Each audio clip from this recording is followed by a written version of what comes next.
I've always been of the thought that there's only really two viable free-to-play commanders or epic commanders for KVK1, that being Belisarius for speed and cavalry, or Sun Tzu for his tankiness and infantry. I've now, after playing the game further, have started to come to the conclusion that really there is only one choice for free-to-play. I think you should go Belisarius.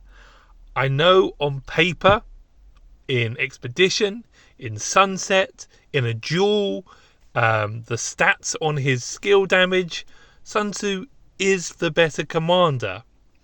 But when you come into reality of moving around the map, fighting, the fact that Belisarius can micro, and this is a multiplayer game, a multiplayer war game, and we don't talk about micro enough. The fact that Belisarius can chase down and kill a unit. Let's just look at his skills for a moment as I put my case forward. So, we know he's got march speed. Troops gain 50% march speed for 10 seconds whenever they exit combat. This means he can pick and choose whether he fights or runs, which is a huge saving in resources. Also, he has one of the only reap skills in the game, where if he's attacking somebody that is already hurt, he can do an extra 25% damage, which is massive. Absolutely huge. If you put it with his other talent for the first 10 seconds, he can do an extra, 15% damage for the first 10 seconds as well. That takes it to 40%. That's not even taken into the skill of the second commander either.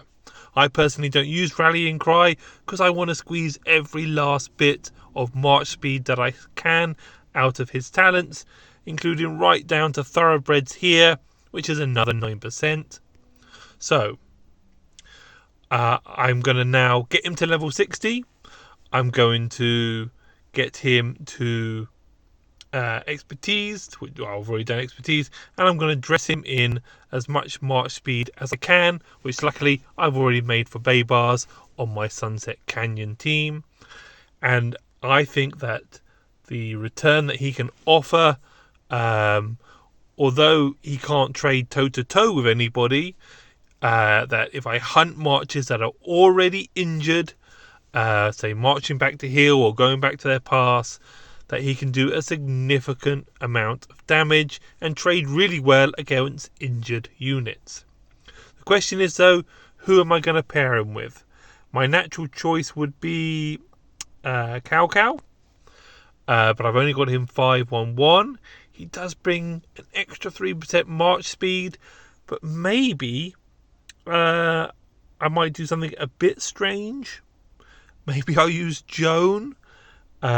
Just because then that's 25% normal damage, the 25% extra damage for being below 50%, and then it's got, what has it got here? The extra rage, and rage is important on Belisarius because he hasn't got a lot of rage. He doesn't generate rage, or certainly his march speed doesn't generate rage. And remember, I'm only looking to reap kills. And remember, white damage does more into the seriously injured than skill damage. So yes, Cow would do that big hit, but I'm not going to spend any heads on him. Who else could we use? Let's have a look.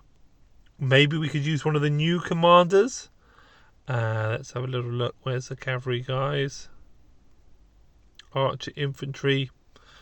So Genghis Khan has got an interesting skill.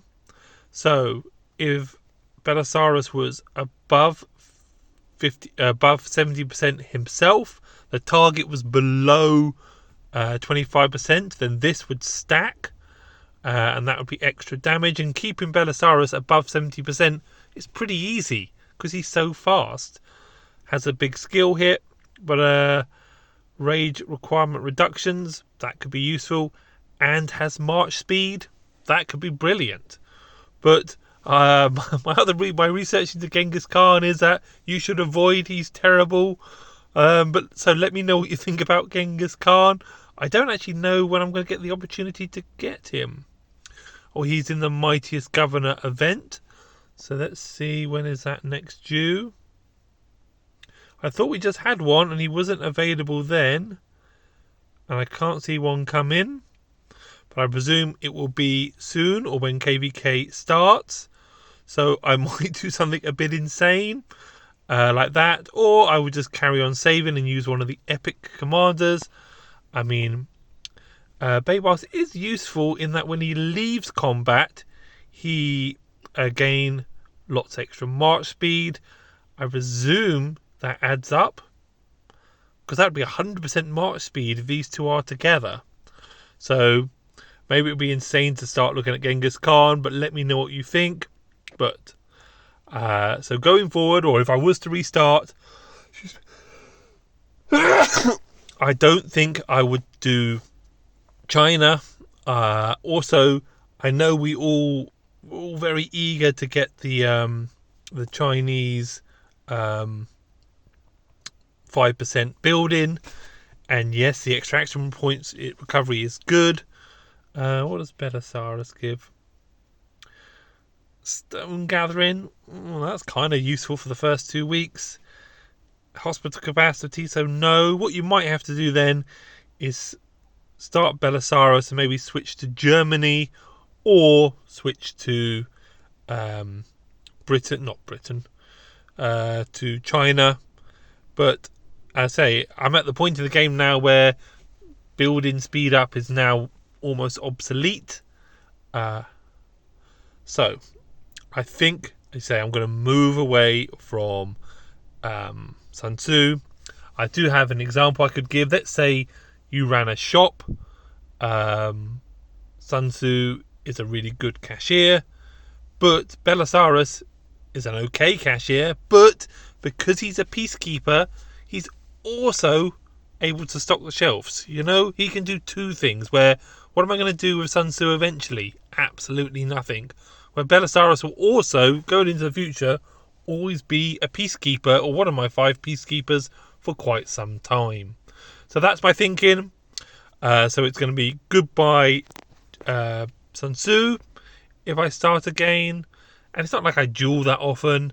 And as you say, seeing how brutal Sunset is now, really, he's not making an impact. So going forward, I think I'm all 100% free to play. Should be Belisarius. And I say, there's no harm having a Sun Tzu infantry march, but I would definitely get my Belisarius to level 60 expertise for KVK1 so that I'm able to reap kills. And you could also farm kill if things are going bad as well. Thanks for watching. That's all for today.